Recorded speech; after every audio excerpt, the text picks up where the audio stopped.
Oh, yeah.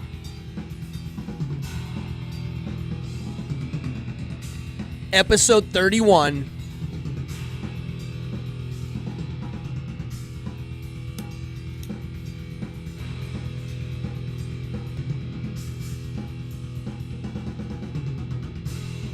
Here we go, folks. Welcome to Cardone's Evening Hour.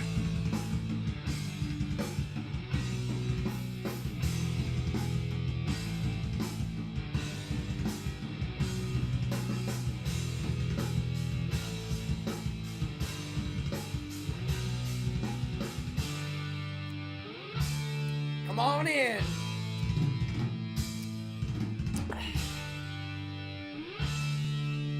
All right, we got a crowd. What's up, Elizabeth, William, Mark? Come on in, people. Amanda, come on in.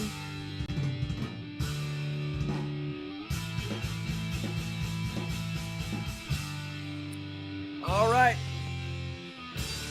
I'm going to switch over to the vinyl. And it goes like this. To tape. My vinyl's on the tape. I don't know why. All right. Let's have fun tonight. It's Monday. Thank you, Mark. Yeah. Yes, my camera's flipped correct. What's up? Welcome to Evening Hour, episode 31. I can't believe I have this many episodes. Silly, Mark, William, Amanda, Elizabeth. Come on in, everybody. The flipping the camera bit is just one of million little details I might forget for these shows.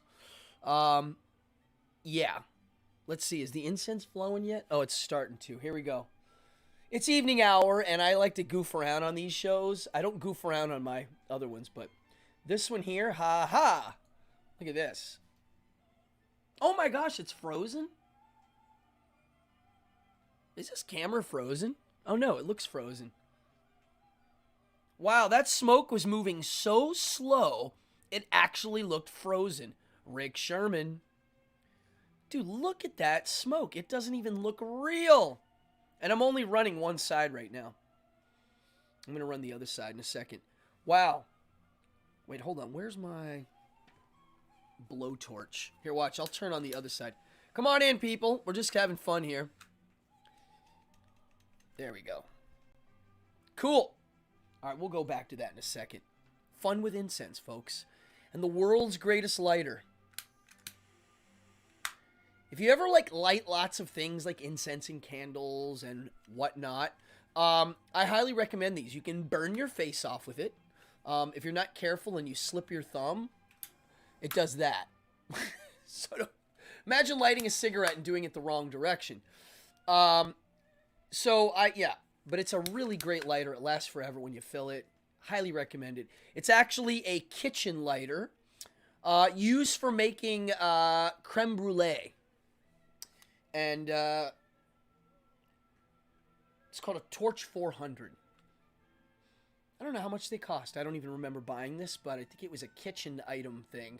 Highly recommend it. And it also looks like a gun. So I'm pro gun, but you got to be careful with this one. I had it at a gathering not long ago with and there was definitely people there that don't like guns. And I whipped it out, and people it's like, oh. It's a lighter. Anyhoozle, what's up? Let's go through some business. And, if you're new to this channel and you're like, what the heck is going on? Why is there incense pouring off of this? Let's see if it's working yet. Oh, yeah, look, the other one's working now. Now, folks, this looks so perfect that I'm going to blow air so you can watch it move. Watch. Look at that. That's crazy. Fun with incense. Let's look at the comments. And you can also pierce ears with it. I mean, dude. Can you imagine? It's frightening. Couple shout outs. Hey, Rick, is Finley watching? So, one of my good buddies, who's watching right now, Rick Sherman, and he jumps in here. He's a regular here. He has a little boy who's trying to get into the YouTube game, and he actually shoots and directs and edits his own videos using stuffed animals. It's cute. And he's just trying to hustle some followers. So, let me see here. I'm going to put in the chat box. Let me see. I'm going to write it in here. It's Finley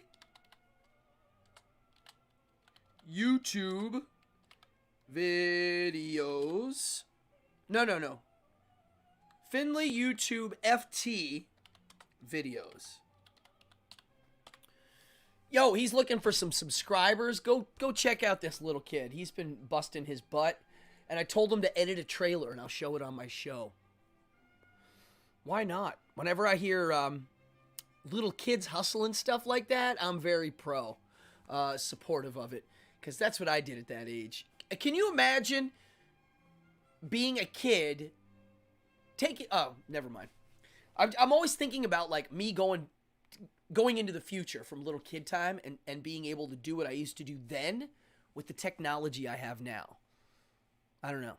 The Incense is getting out of control. Something I noticed with my new setup. This setup has been serving me well. The chat box does not disappear after the live show. If you look on certain... I think you got to look on a laptop. It appears on the side as it's moving. So there's two types of chat. There's like the comments and then the chat. One of the cool... Oh, also, if this show goes off... Oh, thank you, William. I like my new shirt. This is a company called... God, I forgot their name. I'll give them a prop on Wednesday. I keep sidetracking here. It is a wild card show, folks. It says it. It says winter wild card. That's what we have. I didn't pick a subject tonight. Friday, we had an awesome show. And most of you were there.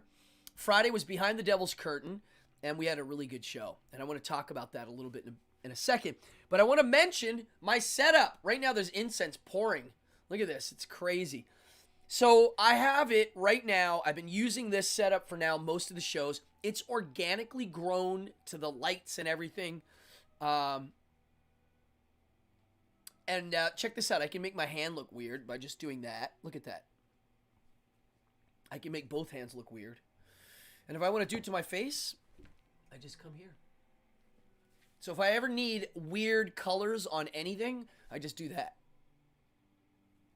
See, like I can make my pen look weird.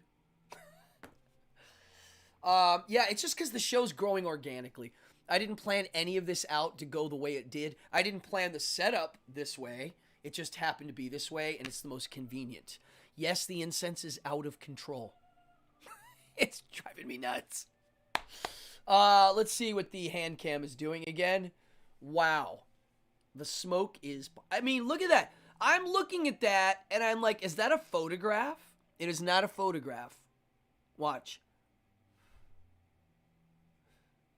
Insane. Oh, there's Finley. What up, little buddy? So, Finley, I'm glad you have a YouTube channel. That's great. Kids need to hustle and create things, and you're doing that. So, congrats. Do it all the time. Keep doing it. I've been doing 3 a week. Do as many as you can. And practice at making them. Yeah.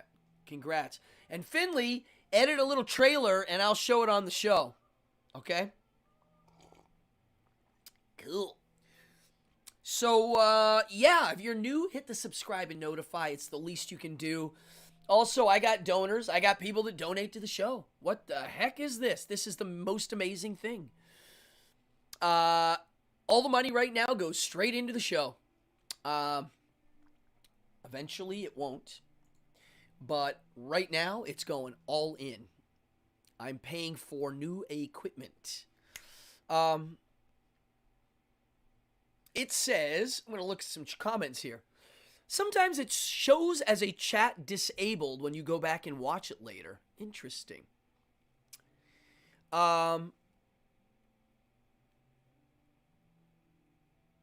Interesting. I have to learn how to do it. I see the chat. Maybe you can't see it. So if somebody knows where to go do that disable thing, is it on each video or is it a channel setting? See, I don't know. Finley, tell your pops to email it to me. And yeah, and I'll check it out and see if it's in the right format and everything. It should be fine. Yeah, we got lots of snow, folks. And yeah, we had snow. We had the big one last week. I mean, it was a lot. It was a nice solid 15 to 18 inches. A lot of shoveling, heavy snow. If you live in New York City like we do here, if you don't park on the right side of the street, you will get covered. Your car will get covered, and then you got to shovel that out. And then yesterday we got snow, another 3-4 inches. Today we had sun. Tomorrow we get snow, and Wednesday I will be shoveling. I don't have to shovel mass sections like some people do in the Midwest, like entire driveways. I have to shovel sidewalk, small driveway area, steps, right? Back porch sometimes. So it's not hard. But my God, I always forget how exhausting shoveling snow is. Your whole body, you have to get down. I mean, it's really hard not to use your back muscles. You can only use your legs so much, and it's not easy. God, this incense is killing me. Woo. Oh, I see. So if you only use it on one side, it looks like that. If you use it on the other side, you'll get a little bit here that trickles down and meets it. So if you're only going to do one, all right, that's the good side. Wow, that's cool. Watch. See? No smoke. Anybody watch Cobra Kai?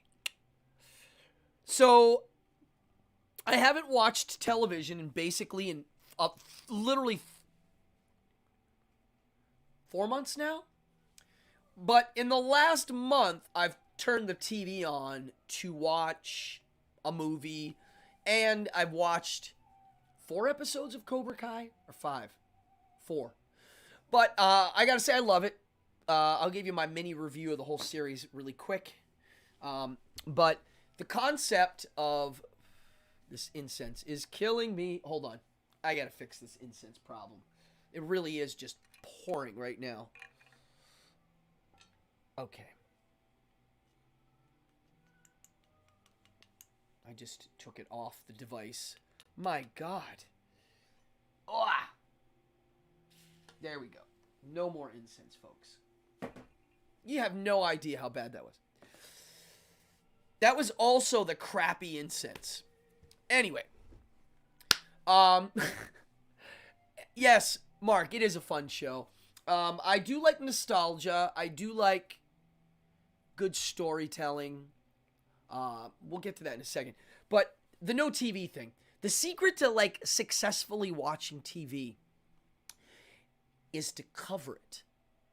My TV's completely covered. I also have a bunch of junk set up in front of it when I'm working, which is every day now. So when I want to watch a TV show, I have to prepare it.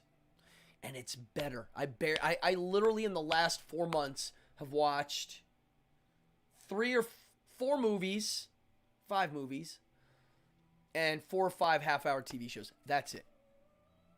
And it's great. I don't like watching too many in a row. Steven, ahoy. I don't like marathon stuff. I watch one, I'm out. I might not watch, I might watch something now and not watch it for 2-3 weeks. So it's a way easy way. But covering your TV is the secret. Find something awesome and cover your TV. Now, back to Cobra Kai. I grew up with that movie. I saw it at the movie theaters. It blew my mind. I remember getting choked up when I was a little kid watching that movie. I always thought that the acting in that movie was... Pat Morita. The scene where he's drunk telling his backstory is brilliant. Does anybody know if he was nominated for supporting actor or any award for that? I'd like to know. Yeah, groundbreaking stuff. Mr. Miyagi became a larger-than-life character.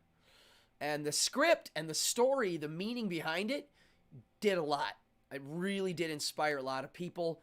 I'm sure it helped the karate business. Anybody out there into martial arts, I'm sure you would verify that. But it seems like every kid wanted to do karate or any kind of martial art. And the TV show, now season 1, season 2, and I'm still in season 3, no spoilers. I did like season 1. The thing I liked about it was it wasn't as predictable as Stranger Things. I thought Stranger Things was kind of predictable. I'm going to be honest. I didn't hate it. I liked it. It was good predictable, but it was predictable. I guessed everything. I was like, this is going to happen. This is going to happen. I liked season 3 the best of Stranger Things. I thought it was the most surprising. Karate Kid, I call it the Karate Kid show. Cobra Kai, I love it. It is surprising. The reoccurring old guests popping in from the old movies, mind blowing. I don't know. It's great. It's got Mr. Miyagi's not in it, but his presence is so heavy. It's amazing how they were able to keep him alive. Like his energy and his vibe and the flashbacks and just great. The thing I really appreciate about this episode is it acknowledges that there's no good guys or bad guys. And everybody's flawed. And everybody has a good quality and a bad quality. Some people have more bad qualities. But Johnny, as the main character, he's a work in progress. And you're watching it. And to me, that's great. What a great concept for a TV show. That show was made for teenagers to watch with their over 40 parents. I think that's what it is. Okay, thank you, William. Wait, is this William Yon from Altoona? Bill Yon? Is that you? I don't know who's in here. I see that there's 20 people in here right now. I don't know who the heck they are. Bill, how are you? William Yon says, Pat Morita was nominated for Best Supporting Actor for the first movie but didn't win. Wow. I didn't know that. That's awesome. He should have won. I don't know who won that year. Amanda says she met Ralph Macchio years ago, and he's nice. I have a very good friend, Omid. I don't know if you're watching Omid, who got to edit one of his films that he made. He's a negative cutter. He put the negative together, and he got to meet him, and he said he was great. He seems like a guy. Bill Yon in the house. So there's somebody here in the house that I've known since I was a little kid. And I have thousands of memories of us eating lunch, talking about Dungeons and Dragons. I mean, wonderful memories, Bill. Good for you, brother. Yeah, come hang out in this chat. You're going to love this. We got really cool, fun people that come in here and chat because my subject matters go all over the place. So last Friday, oh yeah, Cobra Kai, 2 thumbs up from me. I'm very picky about acting and directing, and I'm very picky. Anybody who's watching now knows I did a whole episode on why I hate Quentin Tarantino movies. That show, I give it 2 thumbs up. It hits all the buttons for me. I can tell they're taking it seriously. And the last thing I'll say is in one of the 4th episodes, there's a scene where Daniel is in Okinawa and he's meeting one of the old actresses, and it's real. It's not theater anymore. It's reality. It's a reality show. You're watching Ralph Macchio hang out with this actress that he probably hasn't seen in 35 years. And it's real. You can see it in their eyes. They're talking to each other, talking about Mr. Miyagi. It's like beautiful. Anywho, Cobra Kai. Check it out.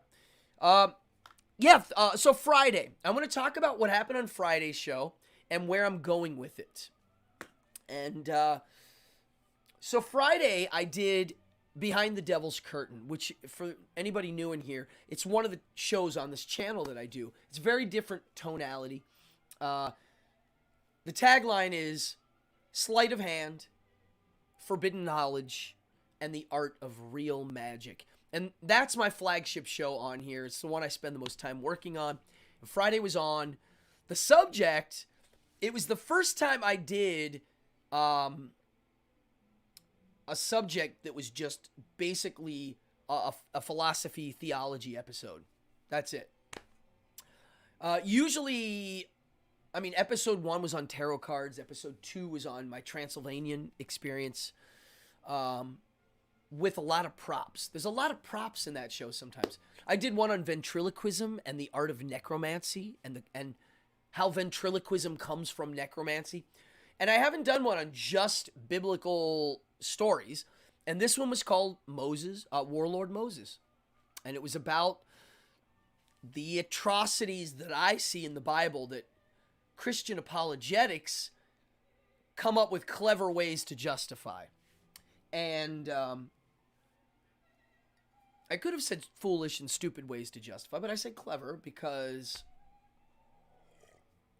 if you watched Friday's show, I talked a lot about how some people dismiss people that believe in that, in a mythology that's that kind of crazy. They dismiss them as stupid. Like, oh, I can't believe you believe Adam and Eve is real. How stupid. But there are many smart people that believe the Adam and Eve story is real. And this is where it gets interesting. This is why I do these shows. This is what fascinates me. How can you have a person who's a evolutionary biologist and a creationist? How? Because we're humans. That's how. Because of how we're wired. Because of cognitive dissonance and our brain boxing off stuff when it can't handle things. It does these things. It's just not creationists that do that. We all do it for different things. So, this is one of the most fascinating subjects for me. So Friday, I went into 3 Bible stories. The Abraham story. Abraham and Isaac.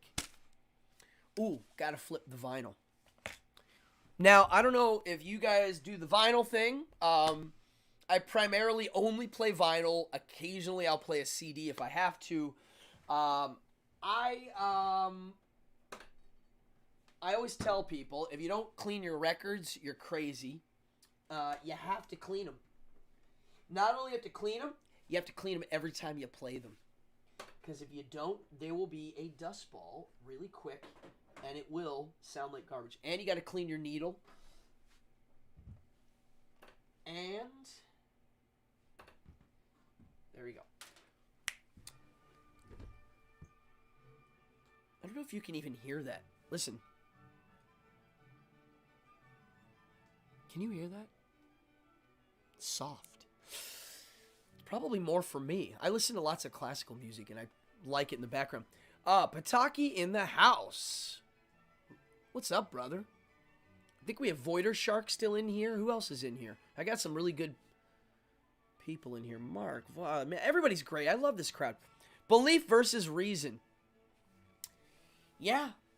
Belief. Think about this.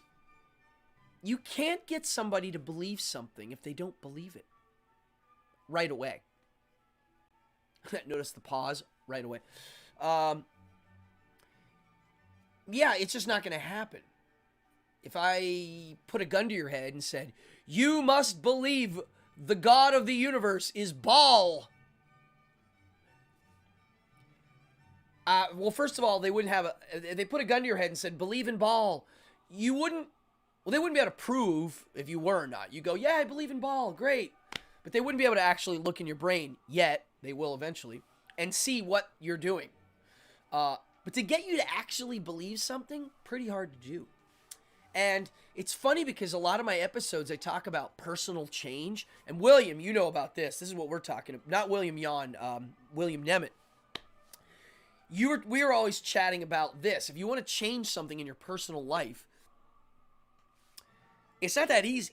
So one of the things you have to do is change your belief. Because once you change your belief about what it is, then it's easy and it just goes. You know, like if someone's trying to quit drinking, let's say. Some of the tenets of the 12-step program I actually think work very well. Some of them I think don't work and kind of counteract sometimes. But one of the things I always said is if you want to quit drinking, you have to change your belief about the vibe of drinking. Most people I know that drink too much have this vibe in their mind that it's cool. There's this romantic vibe about, you know, having a drink and being a drunk. And that's fine. And I got it. If that's it, then you got to change that. That's what has to change first. You have to get rid of that notion that it's kind of cool to be drunk. It's like, no, it's not cool. Once that's gone, the path starts to open up. But it is a belief change, and you can't, like I said, you can't just go, I believe this.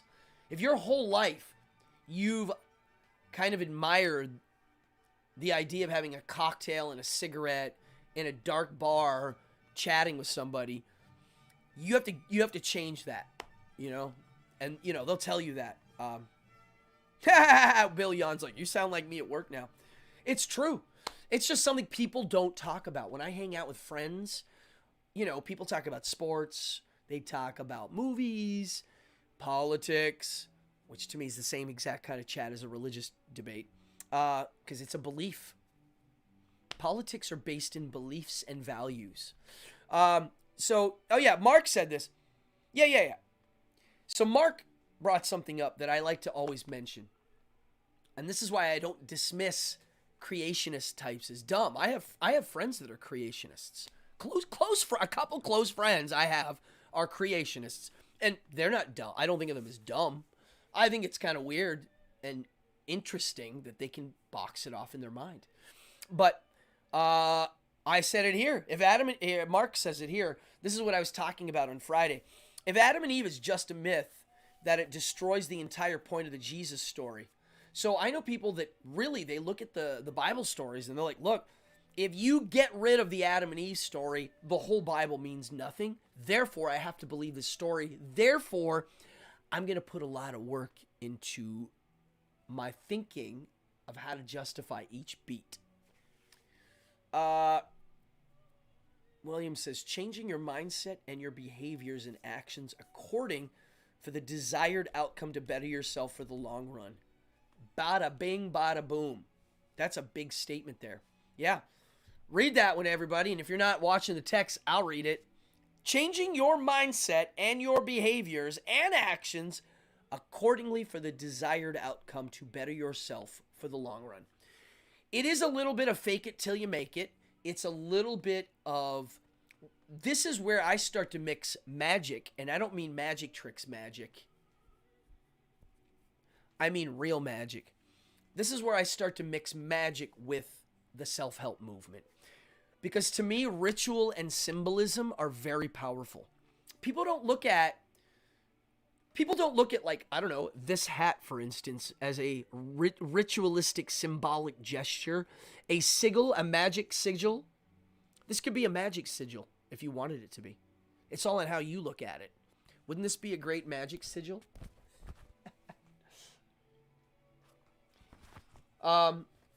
Same with this. To me, it's all on how you frame it. And I always thought if you're going to change something in your life, you're like, all right, I don't like this behavior in myself. I want to change it. You can use ritual, symbolism, and all of that can be used to facilitate what William's talking about. Your mindset, your behaviors. You know, the whole idea of physically covering my TV, that's a ritual I do now. I have a ritual to watch TV. Rituals are different than habits. I did a show on this. Very different. They've actually done some research on this. Yeah, a ritual is like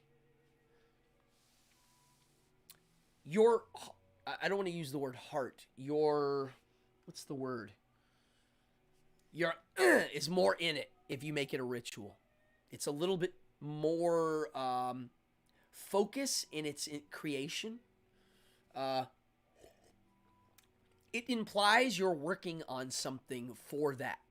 You're putting it together, the ritual. Habit means I'm just going to do this every day. I'm going to, instead of brushing my teeth only at night, I'm going to do morning, noon, and night, and I'm going to put my toothbrush out so I don't forget this. Okay?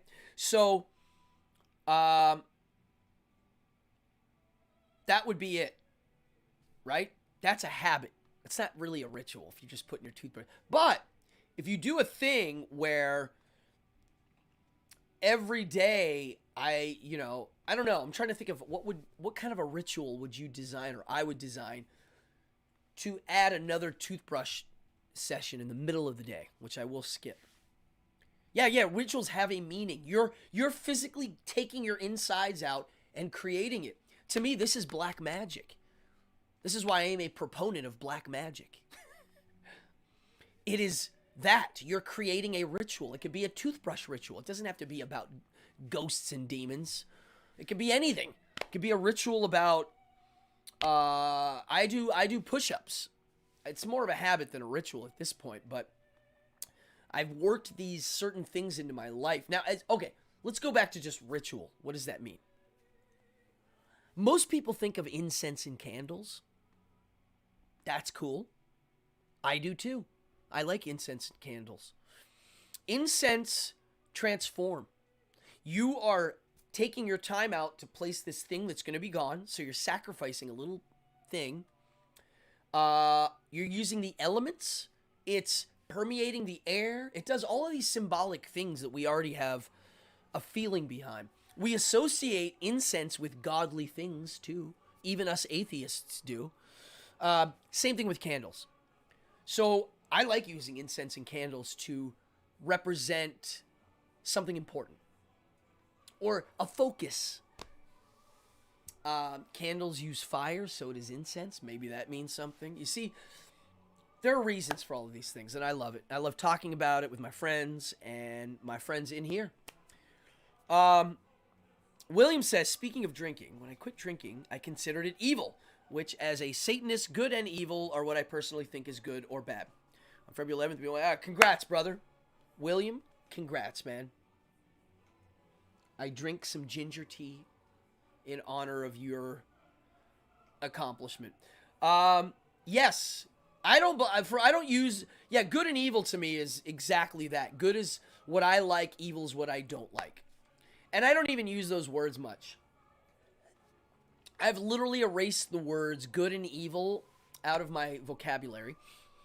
I've erased the word spirit or spiritual. I don't use that word either. It's too loaded. It means too many things to do, too many different things to people. God, I don't use the word God in its real context. Oh my God, I'll do that. And I'll put a Z at the end. Gods with a Z. I don't know why. I've been doing that for a long time.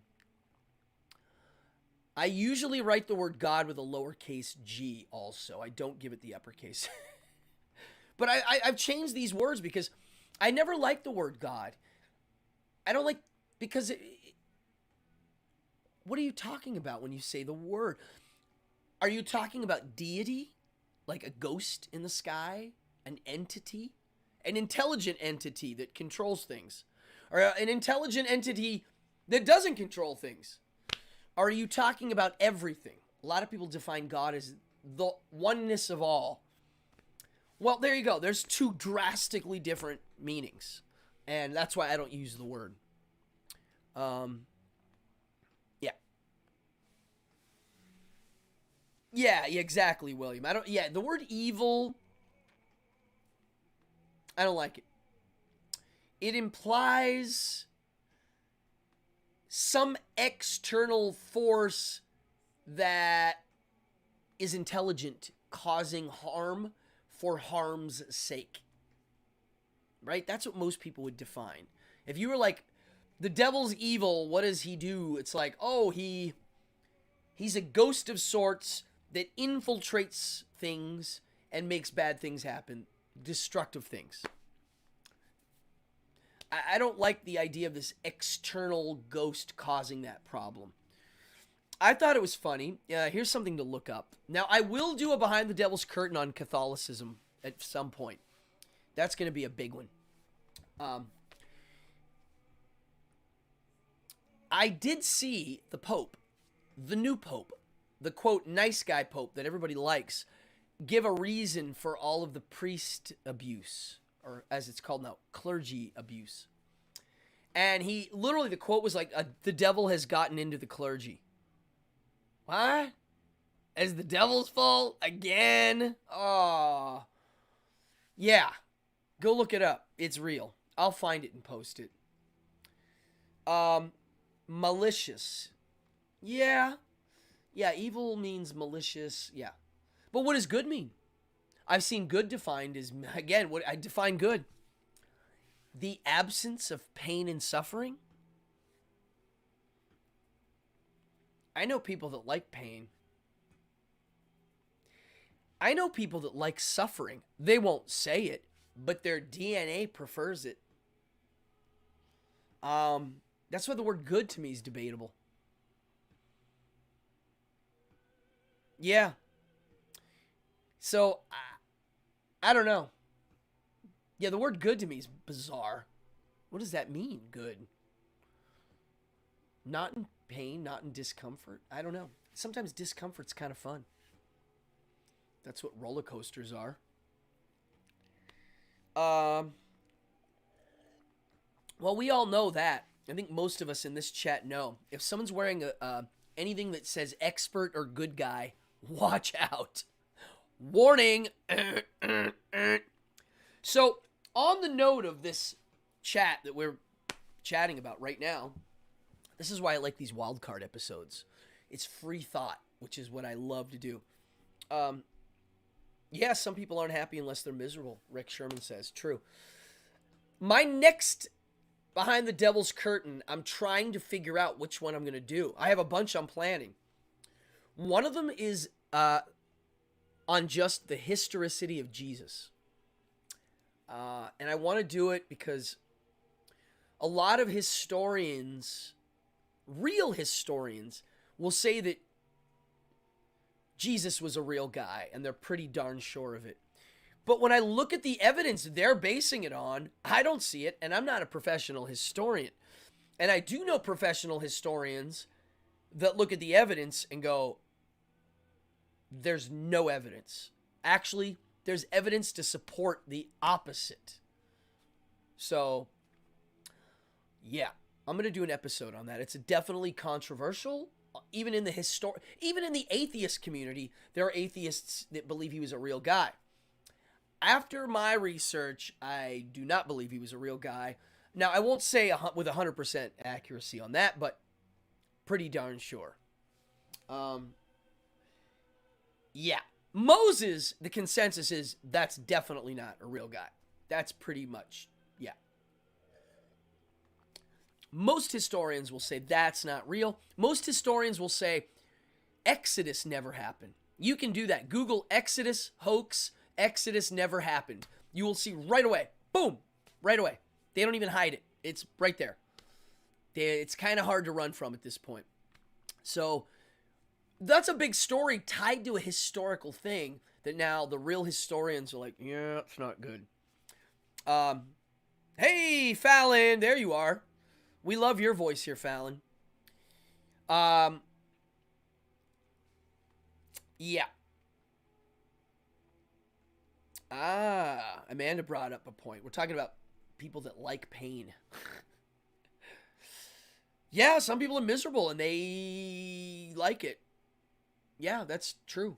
Yeah, that's why the word good is debatable. Because what does good mean? It's whatever that person deems good. There's no universal good. That's why when people say God is good, universally good, I'm like, what do you mean? What's that? What's good? So the Jesus one, the thing that's great about, well, here, I'll start with this. We don't even have to, this is going to be on the show. You know, does anybody know who wrote the Gospels? Matthew, Mark, Luke, and John?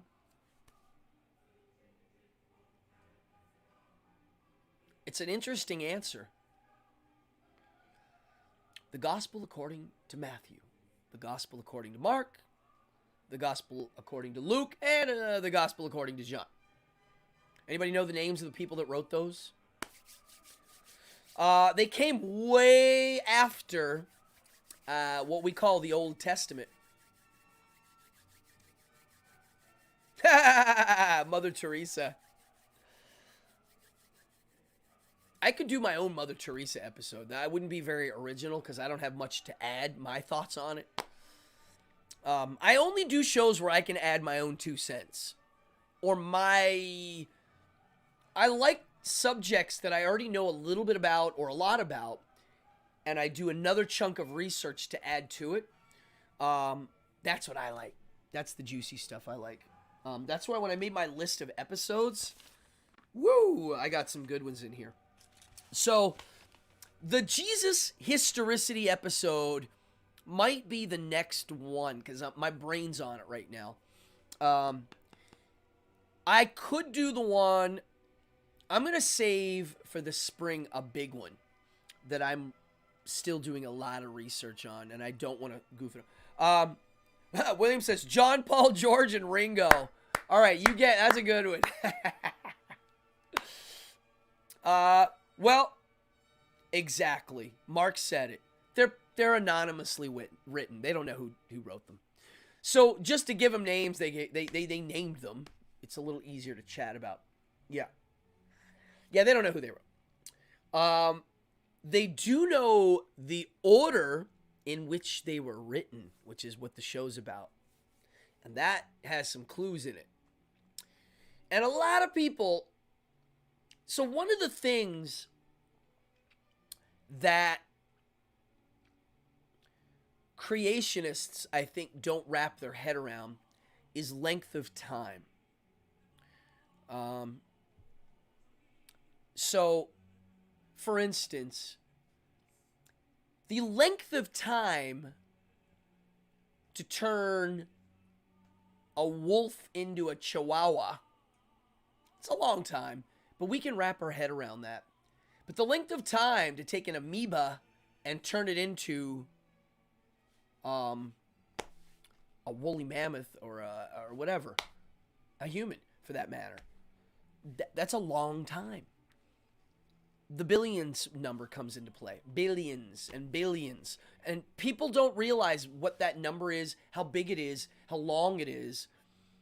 It's ridiculous. Our lives are a blink. My favorite analogy I've come up with for what we are is we're dust that literally gets to realize we're dust for a few seconds and then we die. That's my analogy of who we are and what we are. So it's like, oh my God, we're dust? Oh my God, we're dust! Ah! And then you're gone. That's the extent of humanity. And so this length of time for evolution, it's like, yeah, William, you are in the right show. William knows this stuff. William, I'm so glad. William John, you're going to get along with everybody in here because you're on the right page. He knows this. You know about the Council of Nicaea. Woo! Crazy time. So people don't realize time, like how long that takes. And so on the note of translation, and copying texts, right? So the Gospels that we have, okay, let's just say Jesus was real for fun right now, meaning a human being, an actual walking around and talking. About 30 years after his death, or longer, we don't know, like Fallon said, 80 to 30 years, somewhere in there, somebody started writing stories about, quote, this Jesus guy. But the earliest copy we have of that is about 200 years later. So stop and think about this. The 200-year copy right here. This is the one we own. And here's when it was written. This one here is a copy of a copy of a copy of a copy of a copy of a copy of a copy of a copy of a copy of a copy of a copy of a copy of a copy of a copy. I can keep going. Every time it was copied with a candle and a guy that had bad eyes, They made mistakes and they fixed the mistakes of the last guy. Or an unclear word choice, they would fix it. That's what scribes would do. Wow. Think about how much changes and what not happens. I mean, if I write something and I do one draft to make it a little better without changing the quote meaning, it changes a lot. My little one just said, like gossip. Gospel gossip. Yeah. Our brains can't handle numbers as big as we're talking about with an evolutionary time frame. William, Jan, what you just said is very big because, yes. Yeah.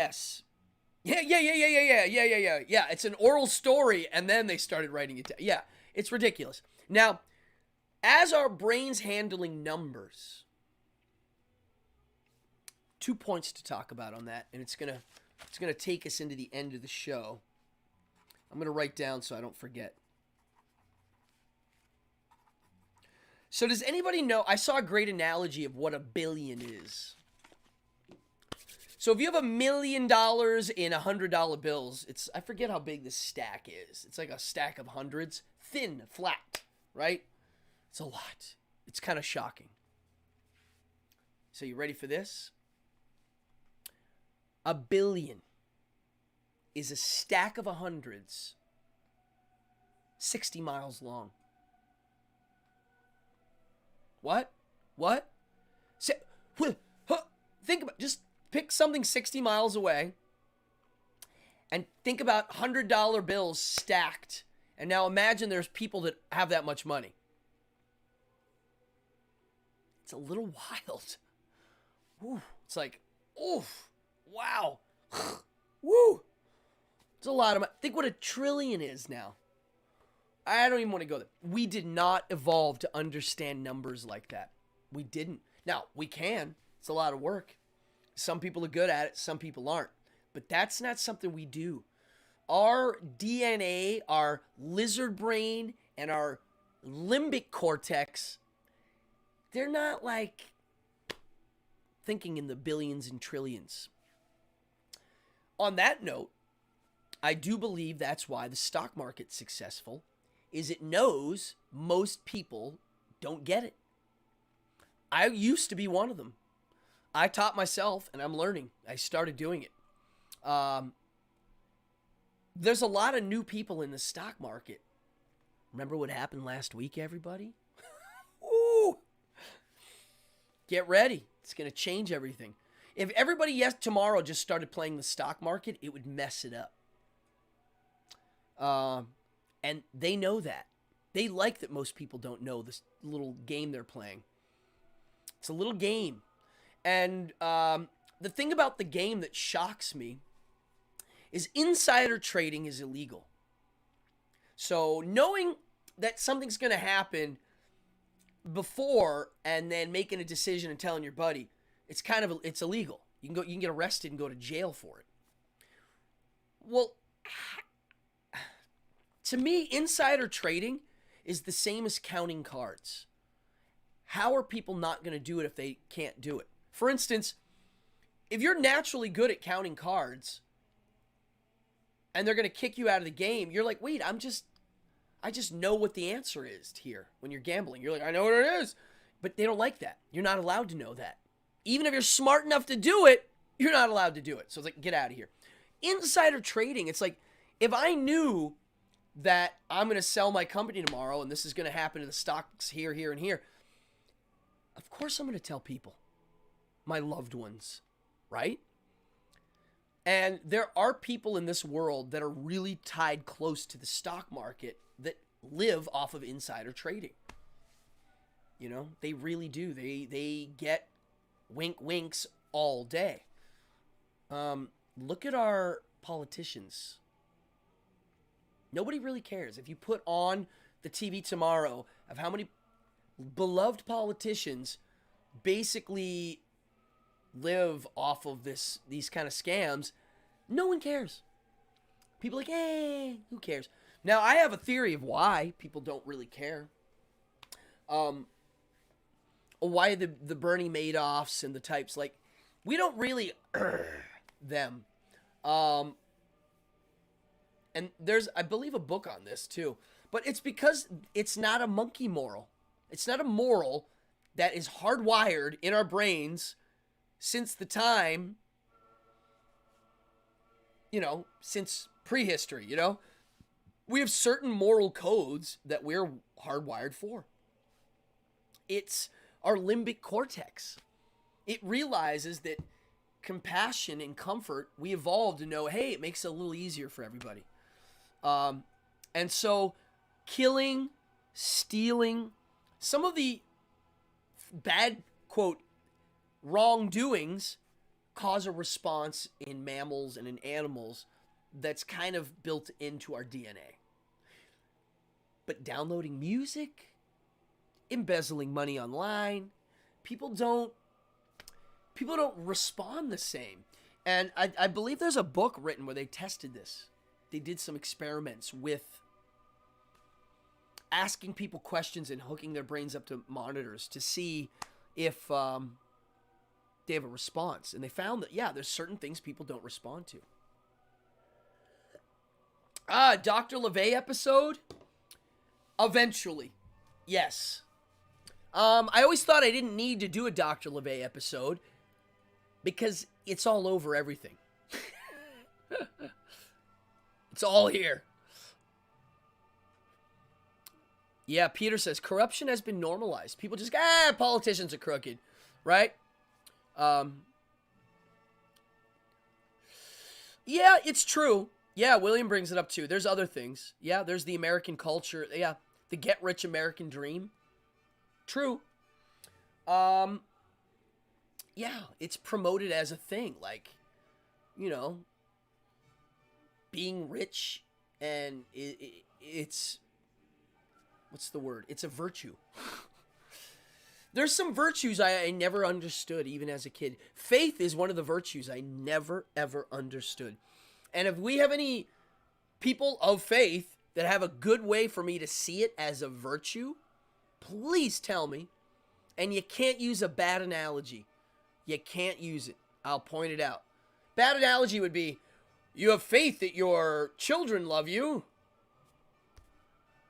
That's not faith. That's statistics and probability. Yeah, that's virtuous things like rich, faith. Those I never got. Rich to me, what does that even mean, rich? I know rich people that say, 5 million's not rich, in front of people that are poor. They'll say that. I want to hit them when they say it. It's kind of rude, but again, rich is so relative now, right? I never understood the whole, I want to be rich. It seems like once you have everything, you don't want anything anymore. It seems like some of these billionaire guys, some of them get to that zen point where they're like, wow, I can kind of buy whatever I want. Therefore, I don't want to buy anything.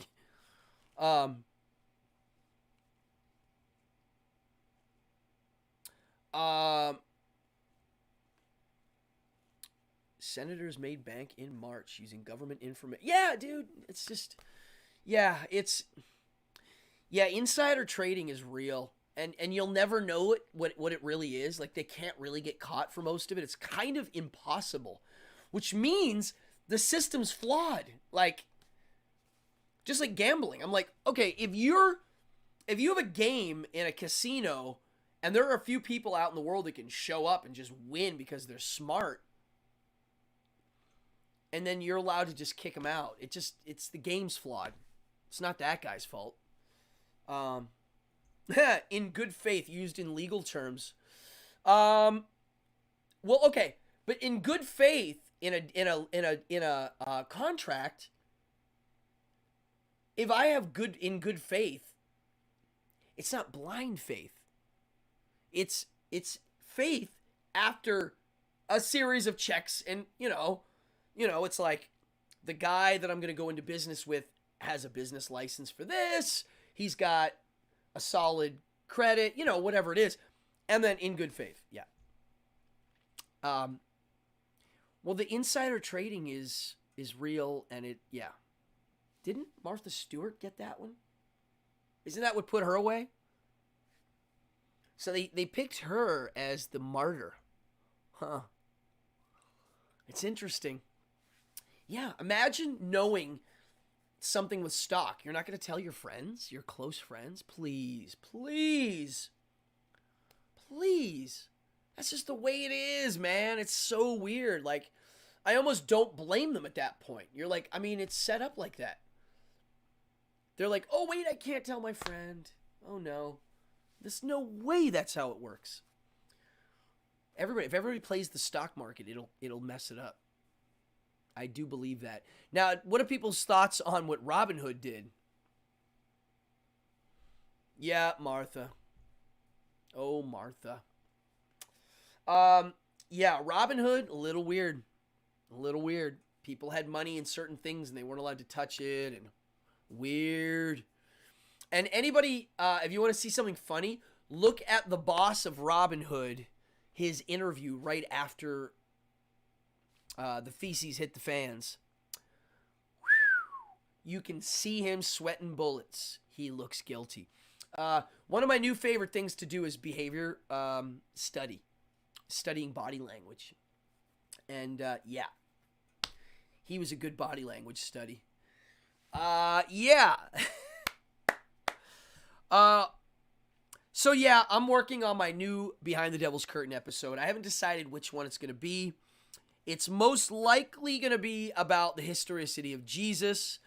I do have one in the works on the art of cursing, and I am writing a book on the subject. And I have been writing it for a long time. And this year is the year to put it out. There's many reasons why I'm going to finally release it. I think it's an important book. I think it's a dangerous book in the wrong hands. I'm going to say it straight out.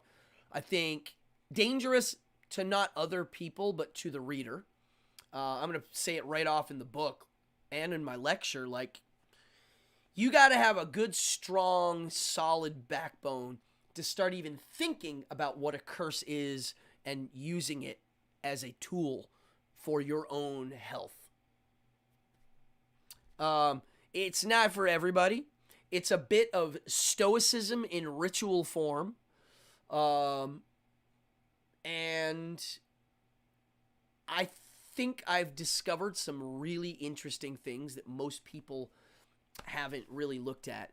And in the book, I'm going to talk about the legality of it all and all sorts of things. That's coming up, and that's probably going to be in the spring. Yeah, Robinhood, as Fallon says, is owned by Citadel, another hedge fund. Yeah, it's obvious. It's a scam. And yeah, as long as people let it go by, it's going to keep going by. Nobody got in big trouble for that Wall Street debacle a while ago. Nobody got in trouble. And not only that, they gave the kids that were sick on the candy more candy. So, and that was the that was the, what we called the good guys then, the Obamas and whatnots. They hooked up their friends. So, yep, that's why I am in the George Carlin political party right now. George Carlin said, "We have front row tickets to the end of the world. Sit back, enjoy." Yeah. I think I'm going to end on that note. George Carlin. When you're ever feeling down, go watch some George Carlin videos. George Carlin had one of the greatest comedy bits on religion. I've yet to see anybody else go that far. So, yes, let's end on this note. It's Monday. I always say it. Monday's my favorite day of the week. I have a really good, strong group that comes in here. I thank you. If we have anybody new, hit the subscribe. Trying to get to 1,000. We're going, dude. I got 40 in the last, couple weeks. That's good. Of course you're a George Carlin fan. Saint Carlin. I'm no longer going to call him George Carlin, Fallon. He is Saint Carlin. Here's my donors. Everybody here that throws money in, it goes in the show. $5, $10, $20. We've even had the good old $100 donation in here. Whatever people throw at me, it goes right in the show, and I am very appreciative. But it's Monday. I like Monday. I woke up today and got a bunch of stuff done, little things. I pick it out, and Peter says it. It's one big club, and you ain't in it. Even a lot of the rich people aren't in it. They think they are, but they're not. Yes, Peter. God, see, I knew it. We got a bunch of people that like St. Carlin in here. Whoa. Pope Carlin. I love it. Nah, he's a saint. He's more than a pope. How can we deify him above saint? What's a good surname to make him a god? Lord Carlin? No. Christ Carlin. Now we're talking. Christ. Christ Carlin. Woo, I don't know. Yeah, maybe that's an episode. We'll do a comedian episode. I don't like most comedians, but I do like him. I'm going to write down George Carlin here. Why not? George Carlin. Well, I'm going to go finish my drink. I just snorted. I went, I don't know why. I'm going to go finish my drink. I'm going to enjoy my Monday evening. I'm going to work on some new stuff. And I'll see you on Wednesday. I don't know. Fallon, you rule. Thank you, Fallon. See, the tips came in again. Thank you. All in the show. I think I'm going to order my camera next week. I'm getting a new camera. It's going to look better. Thanks to my donors. Grazie. Grazie. Bada bing. Bada boom.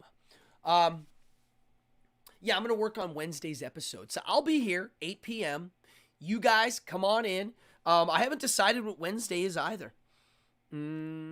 I will eventually do a Dr. Phibes retrospect. A little bit of a retrospective on the art behind the Dr. Phibes movie. All right. Have a fun time, everybody. Thank you, William. Elizabeth Voitershark. Thank you. Mwah. Amanda, William, Peter Benedetti. Everybody in here, Peter Benedetti, great artist. Check out Peter Benedetti on Instagram. And my buddy, Finn, which I put in the chat at the top. I'll write it at the end here. Where's Finn? Where did I write his thing? Oh, yeah. Finley, F-I-N-N-L-Y, Finley, YouTube, FT Videos. Thank you, Mark, Silly, William, everybody. Love you all. I have fun with this show. See you Wednesday. Over and out.